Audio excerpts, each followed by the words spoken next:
بسم اللہ الرحمن الرحیم۔ دہلی میں G20 اجلاس کی تھیلی سے جو کچھ برآمد ہوا اس کا نام انڈیا مڈل ایسٹ یورپی یونین اکنامک کوریڈور ہے۔ یہ سمندر کے اندر ریلوے اور جہازوں کی ایسی راہداری ہے جو بھارت سے شروع ہو کر متحدہ عرب امارات، سعودی عرب اور اردن سے گزرتی ہوئی اسرائیل تک جا پہنچے گی، جس کے بعد اس کی اگلی منزل یورپ ہوگا۔ اس منصوبے کے منظر پر تین بڑے شراکت دار اور ایک سرپرست نظر آ رہے ہیں۔ دنیا کو تیل برآمد کرنے والا سب سے بڑا ملک سعودی عرب بظاہر اس کی فرنٹ سیٹ پر ہے، اور مشرق وسطیٰ کی سب سے فعال معیشت اور معاشی مرکز متحدہ عرب امارات اور بھارت اس کے تین اہم دیدہ کھلاڑی ہیں۔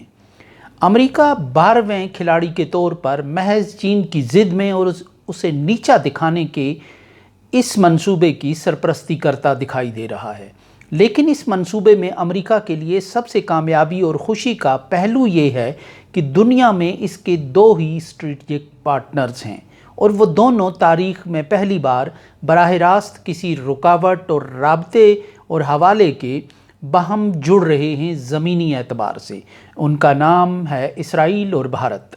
اسرائیل تو روز اول سے ہی امریکہ کا اسٹریٹجک پارٹنر ہے، کیونکہ اس کی حفاظت، توسیع اور عالمی قبولیت کا سارا ذمہ امریکہ نے خود لے رکھا ہے۔ 9/11 کے بعد امریکہ نے دنیا میں جس دوسرے ملک کو اسٹریٹجک پارٹنر کا باقاعدہ اعزاز بخشا وہ بھارت ہے۔ پاکستان نے جنرل پرویز مشرف کی قیادت میں اس وقت بہت ہاتھ پاؤں مارے کہ امریکہ پاکستان کو بھارت کے برابر اسٹریٹجک پارٹنر کا اعزاز بخشے، مگر امریکہ نے صاف انکار کیا، اور جنوبی ایشیا کے لیے اس کینگرو کے پاس ایک ہی تھیلی تھی اور اس پر ریزرو فار انڈیا لکھ دیا گیا تھا۔ اس طرح بھارت مشرق وسطیٰ کوریڈور کا ایک اہم مگر سر دست خاموش کھلاڑی اسرائیل ہے، جو امریکہ کے اسٹریٹجک پارٹنر ہونے کے رشتے سے بھارت کا تصویراتی قرابت دار ہے۔ دونوں امریکہ کے اسٹریٹجک پارٹنر ہی نہیں بلکہ ایک دوسرے کے گہرے تصویراتی شراکت دار بھی ہیں۔ دونوں کے درمیان ایک جیسے تاریخی مسائل کو حل کرنے کے لیے کہ مشترکہ منصوبے ہیں جن پر کامیابی سے عمل ہو رہا ہے۔ دونوں کی دہلیز تاریخ کے مختلف ادوار میں چیلنج بننے والے دو ممالک ایک جیسے حالات بلکہ پریشان حالی کا شکار ہیں۔ کیا پراسرار اتفاق ہے کہ دنیا کی پھیلتی پھولتی معیشت اسرائیل کا ہمسایہ مصر سیاسی عدم استحکام اور فوجی حکمرانی کی لہروں کی زد میں تو تھا ہی، اقتصادی دیوالیہ پن سے ایک قدم کی دوری پر بھی کھڑا ہے، اور اس کی اقتصادی شہرگ پر IMF کا پاؤں آ گیا ہے۔ اور یہ بھی یاد رہے کہ مصر ایک دور میں اسرائیل کے ساتھ جنگ لڑ چکا ہے۔ ایشیا میں تیزی سے ترقی کرتی ہوئی معیشت بھارت کا ہمسایہ پاکستان بھی سیاسی عدم استحکام کا شکار اور جمہوریت کے سورج کے بتدریج روبہ زوال ہونے کا شکار ہے، اور مصر کی ہی طرح اقتصادی دیوالیہ پن سے فقط چند قدم کی مسافت پر ہے۔ بظاہر تو انڈیا مڈل ایسٹ منصوبے کا نام اقتصادی راہداری ہے، مگر اس منصوبے کے جو اس کے منصوبہ ساز ہیں اشارتاً بھی اور کبھی کھلے انداز میں بھی اسے چین کے بیلٹ اینڈ روڈ انیشیٹو کا متبادل قرار دے رہے ہیں۔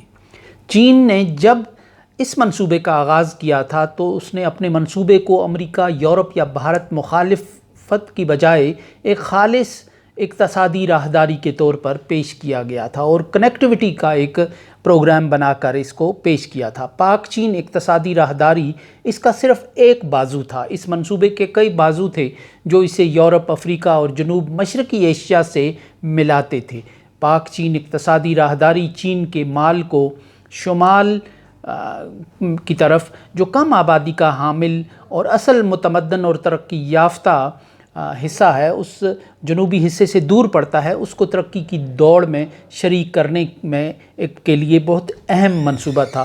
اس کا ایک راستہ یہ تھا کہ اس حصے کو پاکستان کے ذریعے کم فاصلے سے دنیا کے ساتھ جوڑا جائے، بالخصوص خلیجی ملکوں کے ساتھ تجارت کو فروغ دیا جائے۔ چین اپنی مصنوعات کو کم فاصلے سے کم لاگت کے ساتھ مشرق وسطیٰ کی منڈیوں تک پہنچائے اور بدلے میں خلیجی تیل نسبتاً کم لاگت اور کم فاصلے سے حاصل کرے۔ ان مقاصد کے لیے چین کو جزائر ملاکا اور بحیرہ عرب کا ایک لمبا چکر کاٹ کر مشرق وسطیٰ تک پہنچنا پڑتا تھا۔ درمیان میں جاپان کی چھیڑ چھاڑ کا دھڑکا لگا رہتا تھا اور آگے چل کر بھارت کے ساتھ کشیدگی کی جو صورت میں بحیرہ ہند میں ایک اور رکاوٹ کا سامنا کرنا پڑ سکتا تھا۔ یہ وہ خوف اور ضرورت تھی جس نے چین کو سی پیک کا جوا کھیلنے پر مجبور کیا تھا۔ وہ جانتے تھے کہ پاکستان ایک کمزور خارجہ پالیسی اور کمزور معیشت کا حامل ملک ہے جس کی ہیئت مقتدرہ امریکی اثر رسوخ سے مکمل طور پر کبھی بھی آزاد نہیں رہی، جبکہ انہیں اس بات کا اندازہ بھی تھا کہ بھارت اور امریکہ اس منصوبے کو سبوتاژ کرنے کے لیے کسی بھی حد تک جا سکتے ہیں۔ اس سب کے باوجود چین نے یہ جوا کھیلنے کا فیصلہ کر لیا اور اس کے ساتھ ہی مخالفین نے اس منصوبے کو نشانے پر رکھ لیا۔ اب اس منصوبے کے مقابلے کے اعلان کے ساتھ ہی India middle east Europe corridor کا اعلان کر دیا گیا ہے۔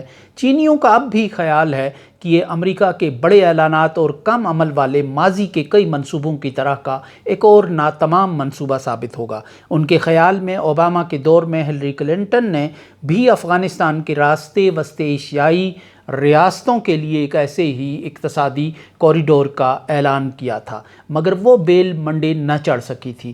گویا کہ ان کے نزدیک یہ شیخ چلی کا ایک خیالی پلاؤ ہے۔ شاید ایسا ہو اور بھارت اس منصوبے کے ساتھ جڑتا ہے یا نہیں، مگر یہ اسرائیل اور عرب دنیا کو زمینی طور پر جوڑنے پر منتج ہوگا اور یہ لازمی ہونا ہے۔ اور یہی جو بائیڈن کا اصل منصوبہ ہے، عربوں اور اسرائیل کو قریب لا کر نارملائزیشن کا ایک عمل مکمل کیا جائے تاکہ اس کے بعد مشرق وسطیٰ میں امن کا کوئی بھی مخالف صرف اسرائیل کا مخالف نہ ہو بلکہ عربوں کا بھی یکساں مخالف ہو اور وہ سب اسے امن اور ترقی کے دشمن کے طور پر دیکھیں۔ اس کے ساتھ ہی یورپی یونین اور امریکہ نے بھی G20 اجلاس میں ایک اور معاہدے کا اعلان کیا ہے جسے ٹرانس افریقن کوریڈور کا نام دیا گیا ہے۔ یہ کانگو، زیمبیا اور انگولا کے درمیان اقتصادی راہداری کے قیام کا منصوبہ ہے اور اس راہداری سے خام مال اور ان افریقی ملکوں سے نکلنے والے تانبے اور سونے کی تجارت ہوگی، اور یوں وسائل کی چھینا جھپٹی کا یہ کھیل آسانی سے سمجھ میں آ رہا ہے۔ چین کو سٹرنگ آف پرلز یعنی موتیوں کی لڑی کی ہوس کا شکار قرار دینے والے اسی راہ پر چلتے ہوئے نظر آ رہے ہیں۔